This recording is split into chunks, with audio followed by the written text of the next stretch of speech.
আসসালামু আলাইকুম। মাটির চুলোয় রান্নাবান্না চ্যানেলে আপনাদের সবাইকে স্বাগতম। আজ আমি নতুন এক রেসিপি আপনাদের সাথে শেয়ার করব। শীতের মৌসুমে এই রেসিপিটা খেতে অনেক মজার হয়। নতুন আলু, ফুলকপি আর ডিম দিয়ে আপনিও আমার মতন খুব সহজে এই রেসিপিটা করতে পারবেন। আমি এখানে হাফ কেজি পরিমাণ নতুন আলু নিয়েছি।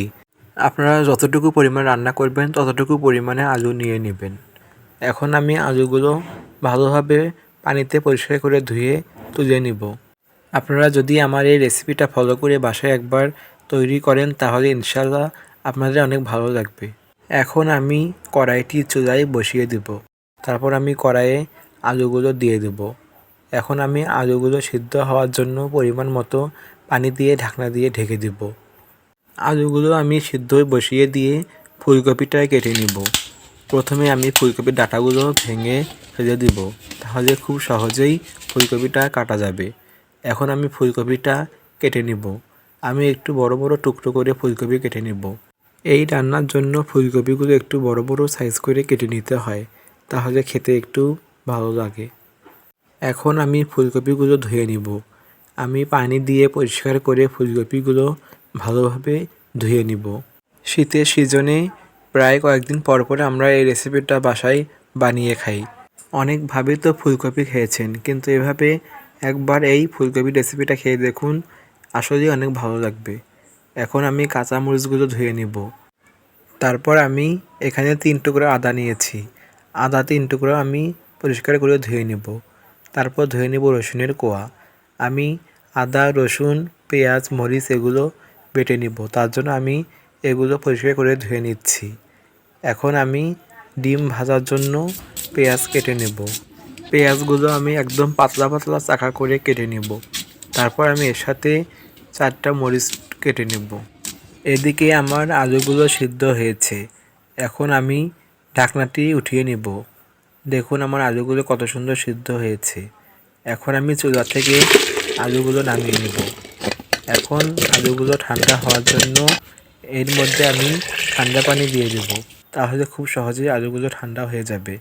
এখন আলুগুলোর আমি খোসা ছাড়িয়ে নেব। এভাবে আমি সবগুলো আলুর খোসা ছাড়িয়ে নেব। এখন আমি সবগুলো আলু এভাবে হাত দিয়ে ভেঙে ভেঙে নিব। একদম ভালোভাবে আমি সবগুলো আলু ভেঙে নিব। দেখুন আমি কিভাবে আলুগুলো ভেঙে নিচ্ছি। ঠিক এভাবে সবগুলো আলু ভেঙে ঝুরঝুরে করে নিতে হবে। এখন আমি একটু পরিমাণ মতো পানি দিয়ে সবগুলো আলু ভালোভাবে চটকিয়ে নেব। যেমন ডাল রান্না করে তেমন করে আমি সবগুলো আলু ভালোভাবে পানির সাথে মিশিয়ে নেব। এখন আমি এটা এক সাইডে রেখে দেব কিছুক্ষণের জন্য। এবার আমি মশলাগুলো বেটে নেব। প্রথমে আমি আদা আর রসুনগুলো বেটে নেব। এবার আমি আদা রসুন পেস্টগুলো উঠিয়ে নেব। আদা রসুন বাটা হয়ে গেলে আমি পেঁয়াজগুলো বেটে নেব। এখন আমি পেঁয়াজগুলো একদম ভালোভাবে মিহি করে বেটে নেব। পেঁয়াজগুলো বাটা হয়ে গেলে আমি পেঁয়াজ বাটাগুলো উঠিয়ে নেব। পেঁয়াজ বাটার পর আমি এখন কাঁচামরিচ বেটে নেব। কাঁচামরিচগুলো আমি একদম মিহি পেস্ট করে বেটে নেব। কাঁচামরিচ বাটা হয়ে গেলে আমি কাঁচামরিচগুলো উঠিয়ে নেব। আমি সবসময় বাটা মশলা রান্না করি। বাটা মশলা রান্না করলে বেশি ভালো লাগে।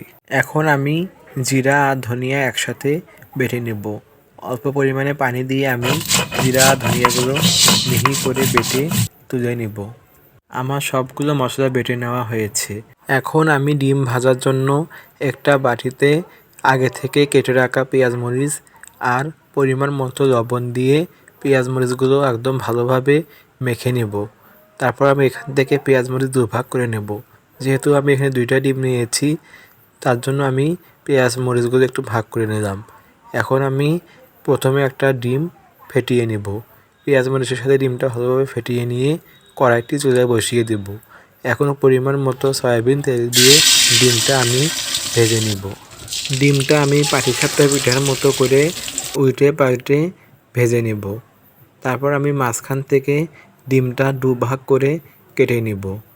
গোটা ডিম দিয়েও এই রেসিপিটা করা যায়, তবে এভাবে ডিমটা ভেজে কেটে নিলে খেতে আরও বেশি মজার হয়। এভাবে আমি পরের ডিমটাও ভেজে নেব। আমার ডিম ভাজাগুলো হয়েছে। এখন আমি কড়াইতে আর একটু পরিমাণ মতো তেল দিয়ে দেবো পেঁয়াজ কুচি। তারপর আমি এর মধ্যে দিয়ে দেবো 3টা তেজপাতা। পেঁয়াজগুলো কিছুক্ষণ নেড়ে আমি পেঁয়াজের মধ্যে দিয়ে দেবো পরিমাণ মতো পাঁচফোড়ন। তারপর আমি আবারও পেঁয়াজগুলো ভালোভাবে কিছুক্ষণ নেড়ে বাদামি করে নেব। পেঁয়াজ যখন বাদামি হয়ে আসবে তখন আমি এর মধ্যে দিয়ে দেব বাটা মশলা।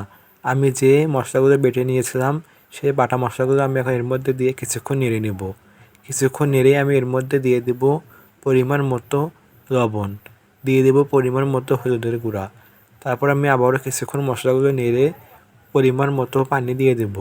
মশলা কষানোর জন্য আমি পরিমাণ মতো পানি দিয়ে মশলাগুলো এভাবে কষিয়ে নিয়েছি। এখন মশলা কষানো হয়ে গেলে এই মশলার মধ্যে দিয়ে দিতে হবে ফুলকপি। এখন আমি ফুলকপিগুলো ভালোভাবে মশলার সাথে কষিয়ে নিব। এখন আমি এই ফুলকপিগুলো সিদ্ধ হওয়ার জন্য ঢেকে দেব।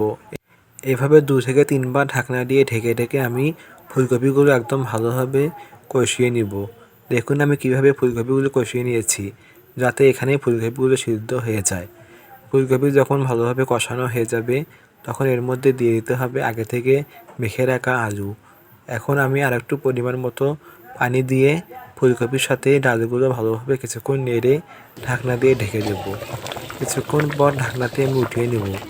যখন ডালের মধ্যে বলক চলে আসবে তখন ভেজে কেটে রাখা ডিমগুলো এর মধ্যে দিয়ে দিতে হবে। তারপর কিছুক্ষণ ডালগুলো নেড়ে আবারও ঢাকনা দিয়ে ঢেকে দেব। এভাবে 2 থেকে 3 বার ঢাকনা দিয়ে ঢেকে আমি ডালটা ভালোভাবে রান্না করে নেব।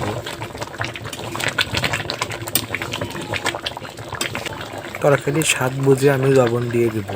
যে কোনো তরকারির পরে একটু লবণ দিয়ে দিলে তরকারির স্বাদটা আরও বেশি মজার হয়। এখন আমি আবারও কিছুক্ষণ নেড়ে নামানোর অল্প কিছুক্ষণ আগে ধনেপাতা ছড়িয়ে দেব। ধনেপাতা দিয়ে কিছুক্ষণ নেড়ে আমি এর উপরে ভাজা জিরা ধনিয়ার গুঁড়া ছড়িয়ে দিয়ে চুলা থেকে তরকারিগুলো নামিয়ে নেব।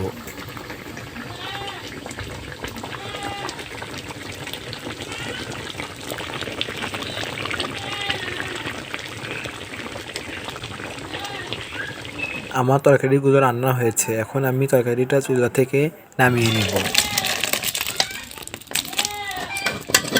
আশা করি রেসিপিটা আপনাদের অনেক ভালো লেগেছে। এরকম মজার রেসিপি পেতে আমার চ্যানেলটি সাবস্ক্রাইব করে পাশেই থাকবেন। সাথে লাইক কমেন্ট শেয়ার করতে ভুলবেন না। তো বন্ধুরা, আজকে এই পর্যন্তই।